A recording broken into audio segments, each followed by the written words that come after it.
आप सब चिकित्सक बंधु अगर चाहें तो सारे देश में जैविक अनाज के लिए, बहुत अच्छे अनाज के लिए, विषमुक्त अनाज के लिए, जहर मुक्त अनाज के लिए एक वातावरण निर्माण कर सकते हैं।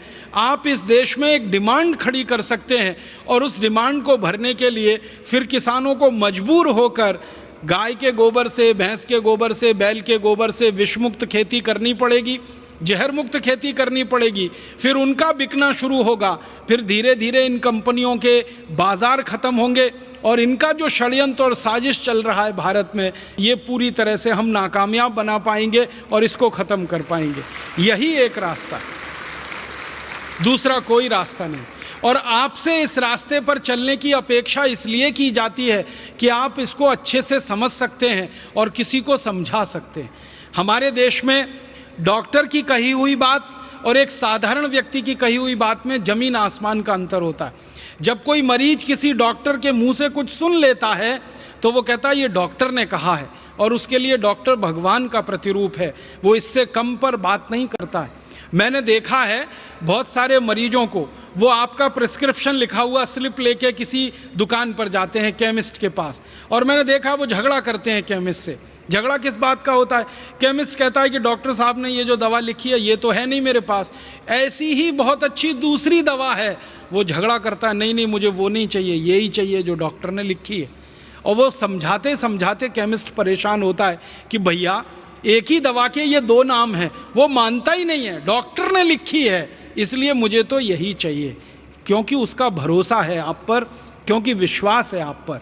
आपके ऊपर जो मरीजों का ये भरोसा और विश्वास है, इसका सदुपयोग करते हुए आप इस बड़े मौत के व्यापार को बंद कराने में बहुत बड़े सहायक हो सकते हैं। जब आप मरीजों को ये कहना शुरू कर देंगे कि देखो भाई, तुम्हारी बीमारी ठीक करने के लिए दवा तो मैं दे रहा हूँ, लेकिन इस दवा से ज़्यादा भी तुम्हें दूसरे काम करने पड़ेंगे, तो वो पूछेगा क्या करूँ? तो कहने लगो जहर मुक्त अन्न खाना शुरू करो, जहर मुक्त सब्जियां खाना शुरू करो, जहर मुक्त फल खाना शुरू करो। तो वो कहेगा कहाँ मिलेगा? तो जहाँ से ये मिल रहा है जहर युक्त, वहीं जहर मुक्त मिलेगा। मांग पैदा करो, डिमांड पैदा करो, तो लोग अपने आप पैदा करेंगे।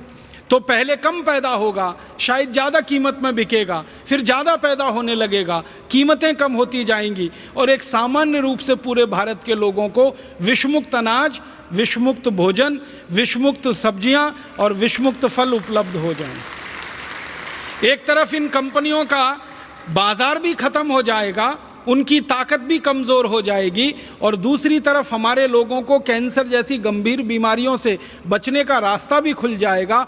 माताओं के शरीर में ये जो जहर आ गया है दूध के रूप में, ये भी कम होता चला जाएगा। और एक सबसे आखिर में जो बड़ा काम होगा वो ये कि सारे भारत देश में जब ये खेती में क्रांति आ जाएगी तो बड़ा सवाल पैदा होगा वो ये कि क्या बिना यूरिया, बिना डीएपी उत्पादन हो पाएगा? क्योंकि हमारे देश में ये जहर बेचने वाली कंपनियों ने एक कुतर्क फैला रखा है कि यूरिया डीएपी के बिना तो उत्पादन हो ही नहीं सकता। मैं आपको विनम्रतापूर्वक एक जानकारी देना चाहता हूँ। इस भारत देश में बहुत सारे जागरूक किसान पिछले 15 सालों में ऐसे निकले हैं जिन्होंने अपने खेत में यूरिया डीएपी डालना बंद कर दिया, जिन्होंने एंडोसल्फान, मेलाथियान, पैराथियान डालना बंद कर दिया, जिन्होंने लिंडेन, एलडी कार्ब जैसे खतरनाक जहर डालना बंद कर दिया।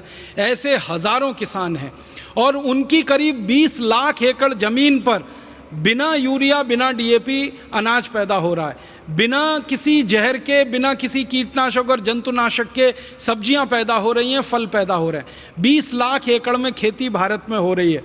सबसे ज़्यादा ये खेती महाराष्ट्र में हो रही है, कर्नाटक में हो रही है, आंध्र प्रदेश में हो रही है, तमिलनाडु में हो रही है, केरल में हो रही है, मध्य प्रदेश में हो रही है, छत्तीसगढ़ में हो रही है, अब तो झारखंड, बिहार में भी शुरू हो गई है। हज़ारों किसान लग गए हैं और उन किसानों का अनुभव ये कहता है कि यूरिया डीएपी से वो जितना पैदा करते थे उससे ज़्यादा पैदावार उनकी बिना यूरिया, बिना डीएपी से हो रही है। आपको मैं आंकड़े बताना चाहता हूँ कि जो किसान पहले यूरिया डीएपी से 1 एकड़ में 30 मीट्रिक टन गन्ना पैदा करते थे, अब वही किसान गाय का गोबर, भैंस का गोबर, बैल का गोबर खेतों में डालकर 1 एकड़ में 90 मीट्रिक टन गन्ना पैदा कर रहे हैं, 3 गुना ज़्यादा। जो किसान पहले यूरिया डीएपी से 1 एकड़ में 15-20 क्विंटल तक गेहूं पैदा करते थे, आज वो गाय के गोबर, बैल के गोबर, भैंस के गोबर का उपयोग करके 1 एकड़ में 25 से 30 क्विंटल गेहूं पैदा कर रहे हैं, ठीक दुगना।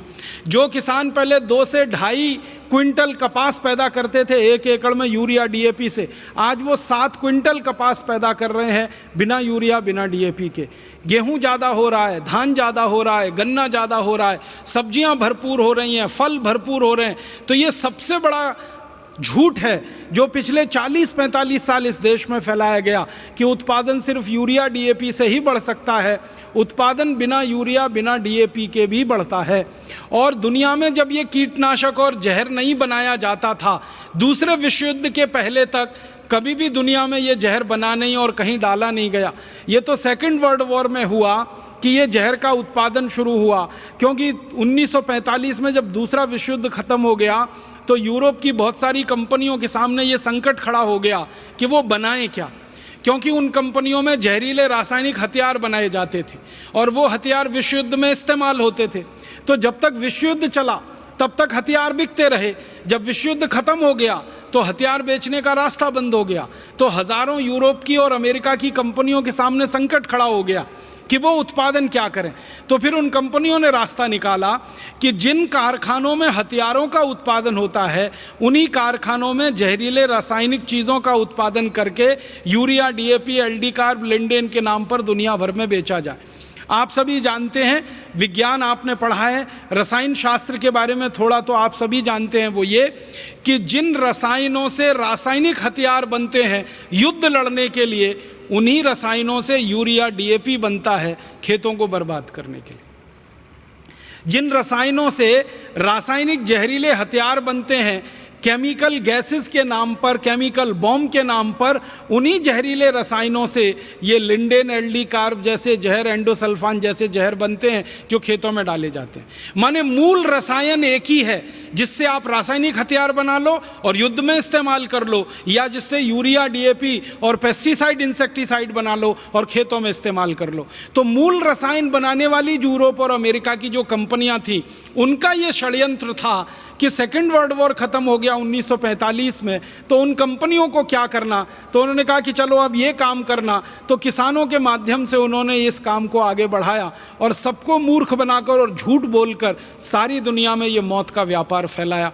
अब हमको ये बात अगर समझ में आ गई है तो हम इस मौत के व्यापार को बंद कराएं, और इस मौत के व्यापार को पहले अपनी धरती से बंद कराएं, फिर अपने पड़ोसी देशों की धरती से बंद कराएं, और फिर दुनिया की धरती से इस मौत के व्यापार को बंद कराएं। क्योंकि सबको जिंदा रहने का उतना ही अधिकार है जितना इन कंपनियों के मालिकों को आलीशान तरीके से जीवन बिताने का अधिकार है, वैसे ही गरीब से गरीब किसान को जिंदा रहने का अधिकार है।